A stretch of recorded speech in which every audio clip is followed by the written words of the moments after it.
What's up my dudes and welcome to another video. Today is Esports Wednesday, so we'll talk about the top 3 games I think can kickstart the esports industry in Web 3. Let's go.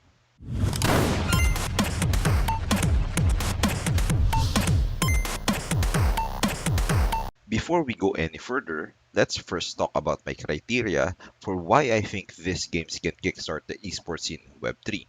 In my opinion, there are 3 factors for a game to be called an esports title. Number 1 is playability. We're talking about video games, so the game should be fun. It should have something that can make a player play it repeatedly. Number 2 is support. The game should have the community or the publisher support before you can consider it as an esports title. For example, StarCraft, the game attributed by many to be the granddaddy of esports. It only started as an esports title after the community rallied behind it for the love of the game. On the other hand, we have games that became esports titles mainly due to the publisher support. The best example of this type of game is Dota 2 and League of Legends. Dota 2 was launched as an esports title behind the first ever esports tournament sporting a seven-figure prize pool. Riot Games also launched League of Legends almost the same as Dota 2 and now has an enormous esports ecosystem thanks to its publisher support. The last one is viewability. An essential factor is that people should be able to watch the game. After all, esports is an spectator sport. People should be able to enjoy watching the game.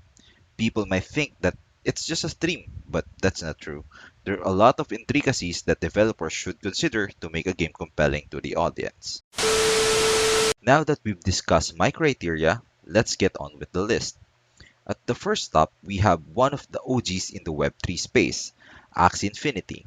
Regarding playability, Axie Infinity is still one of the most played games in the blockchain. Love it or hate it, the game managed to create a dedicated community that rallies behind them whatever the market cycle is. With regards with support, Axie Infinity sits in the middle of the open and the closed esports ecosystem. Multiple communities are still creating Axie Infinity contents and tournaments, while Sky Mavis allotted a substantial amount to foster the game's esports scene. The only downside for Axie Infinity is its viewability. At its core, Axie is still a card game, and card games are not the most exciting thing to watch, especially since there's a learning curve before you can understand what's happening, creating a barrier for the general audience. Next on the list is one of the most underrated games in blockchain, Gods Unchained. Gods Unchained is the Web3 game closest to an esports title in my opinion.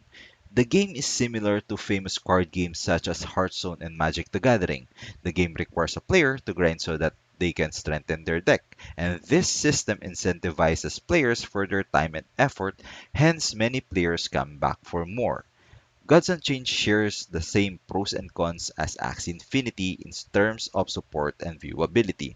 Its community also supports the game through grassroots tournaments, while the publishers promise to deliver a world championship anytime soon. Its viewership got a higher barrier of entry than Axie Infinity as the game is not the easiest to understand, especially for those who are not fans of card games. But like its Web2 companions, there's always a place for games like this, albeit it's a niche market. The final game is Eve.io. Eve.io is a shooting game that looks pretty much like Halo for those who don't know. In terms of playability, Eve.io also has a decent sized loyal community that enjoys playing the game. Viewability won't be a problem for Eve.io as shooting games are one of the easiest, if not the easiest genre to understand. Players shoot each other, whoever dies first loses, that's simple. And shooting games are just exciting to watch by nature. The thing that hinders Eve.io from being the primary catalyst of esports is the support part. Eve.io incentivizes each player for their time and effort as its play and earn mechanics revolves around the number of players you kill as you play the game. But the game hasn't fully reached its full potential due to the delay in the incentive part. Also, the game developers hasn't announced any esports effort yet outside community tournaments and a partnership with the esports team Luminosity Gaming. There are also hesitation issues from the community because the devs are not docs, but that's a story for another day. There you have it. These are the games I think can kickstart the esports scene in Web3. I know many new games will be released by the end of 2022 to early 2023, and I would love to create a new video about this when those games come out. Let me know what game do you think will kickstart the esports in Web3. That's all for today. See you around.